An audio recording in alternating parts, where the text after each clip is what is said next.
गोमंतक के गौरवशाली इतिहास का साक्षी है श्री सप्तकोटेश्वर मंदिर। ये मंदिर आज शिव भक्तों, उनकी गहरी आस्था और विश्वास का प्रतीक है। परंतु इस मंदिर को आज पूर्णता का रूप कई सदियों की राजनीतिक उथल पुथल और कई बार पुनः निर्माण के बाद प्राप्त हुआ है। गोवा के मांडोवी नदी के एक दीवार नामक द्वीप पर भगवान शिव के रूप श्री सप्तकोटेश्वर के मंदिर का निर्माण 11वीं 12वीं सदी में हुआ था। तब गोवा पर शासन था कदंब राजवंश का। कदंब राजवंश अपने साम्राज्य को अपने राज देवता श्री सप्तकोटेश्वर का प्रसाद मानते थे। इसका सबसे बड़ा संकेत है उस साम्राज्य के सिक्कों या ताम्र पटों पर अंकित संस्कृत वचन श्री सप्तकोटेश्वर लब्ध वर प्रसाद।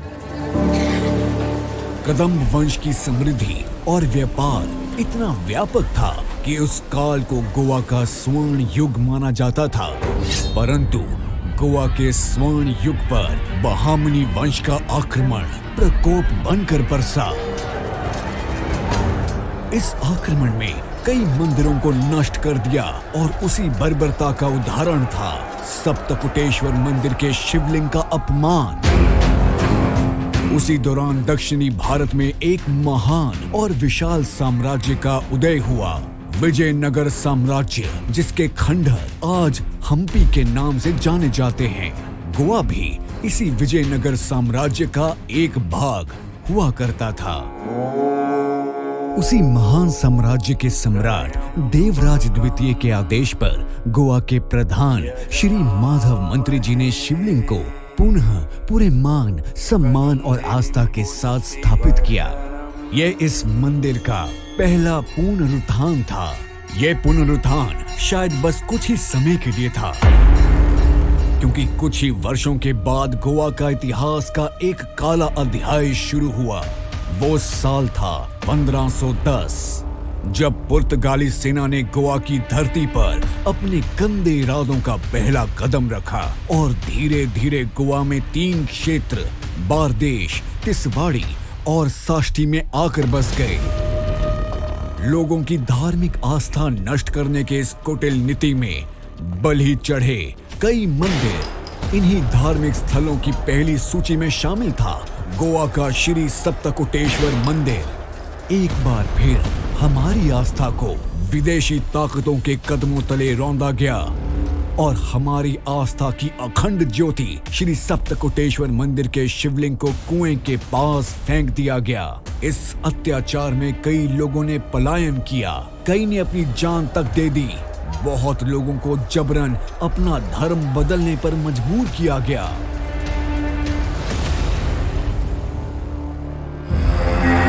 शिवलिंग के इस घोर अपमान की सूचना जब दीवार की दूसरी तरफ के आधार डिचोली गांव के सरदेसाई नारायण राव को लगी, तो उन्होंने शिवलिंग को रातों रात वहां से उठाकर अपने गांव की एक गुफा में सुरक्षित छुपा दिया।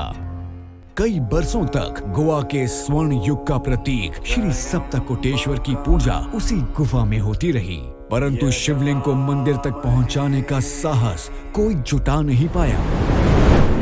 तभी देश के महायोद्धा, महानायक छत्रपति शिवाजी महाराज इन विदेशियों के अत्याचारों का मुंह तोड़ जवाब देने के लिए कमर कस चुके थे। अपने बारदेश अभियान के दौरान शिवाजी महाराज ने कोलवाल में पुर्तगालियों को बुरी तरह परास्त किया, जिसके बाद बिचोली महल के लोगों से शिवाजी महाराज को श्री सप्तकोटेश्वर मंदिर के घोर अपमान और बुरी स्थिति की सूचना मिली। और उसके परिणाम स्वरूप 13 नवंबर 1668 के स्वर्णिम दिन पर छत्रपति शिवाजी महाराज के आज्ञा अनुसार कदम वंश के राज दैवत श्री सप्तकोटेश्वर मंदिर के पुनः निर्माण का कार्य शुरू हुआ। पुर्तगालियों के क्रूर शासन में जहां हर मंदिर, हर मूर्ति और हर देवता का अपमान हुआ, उनके सम्मान को वापस अर्जित करने का आरंभ था श्री सप्तकोटेश्वर मंदिर की पूर्ण स्थापना। सप्तकोटेश्वर का पुनरुत्थान न सिर्फ एक मंदिर की पूर्ण स्थापना थी, बल्कि गोवा की छत विछत हुई आस्था के पुनरुत्थान का भी प्रतीक था। जो न सिर्फ गोवा बल्कि पूरे देश में अधर्म पर धर्म के विजय की जीत है। गोवा के पुरातत्वीय धरोहर के संरक्षण में कार्यरत पुरातत्व विभाग द्वारा इस मंदिर का जीर्णोद्धार हुआ है। इस मंदिर को प्राप्त ऐतिहासिक विरासत का संरक्षण करना हमारे लिए प्राथमिकता थी ही।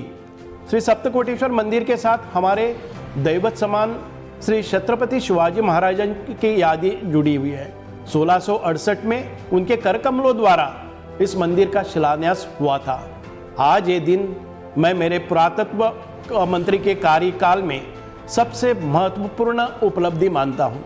2019 में इस सप्तकोटेश्वर मंदिर का जीर्णोद्धार जो छत्रपति शिवाजी महाराज ने किया था उसको 350 साल पूरा हो चुका था। आज मुझे बड़ा गर्व से मैं कहता हूँ कि उसी जो गोवा का कावी आर्ट हो और इस मंदिर के जीर्णोद्धार में, मंदिर के पुनर्निर्माण में तब के जब यानी गुड़, मिट्टी और चूना, इसी से आज भी ये मंदिर बनाया है। कदम्ब काल में स्थापन हुआ सप्तकोटेश्वर मंदिर गोमंत भूमि का आराध्य दैवत है।